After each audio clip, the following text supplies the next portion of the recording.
Lobby Tools, Florida's legislative intelligence company. Subscribe today to Florida's leading policy, budget, and campaign tracking service. Request a free trial today at lobbytools.com. Local governments have been preempted on gun regulation since 1987, but in 2011, state lawmakers imposed penalties for local officials who violate the preemption.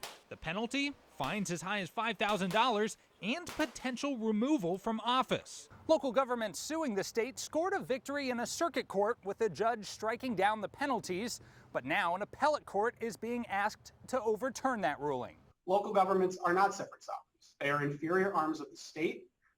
They are subject to the state government. Local governments say the penalties have a chilling effect, but the state says that's exactly the point. The goal is to have local governments stay out of this area because there is preemption. One judge had tough questions for the local governments. Is it your view that the local governments of the state of Florida are above the law? Of course not, Your Honor. But gun regulation is the only preemption backed by penalties for local officials, and local governments worry it could be a slippery slope. Today, it's a fine.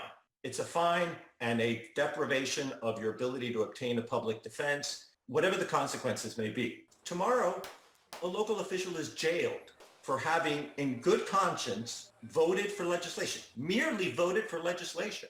No matter how the judges rule, local governments will still be barred from passing tighter gun restrictions, but if the state loses, enforcing that preemption would be more difficult. Reporting from the state capitol, I'm Jake Stofan.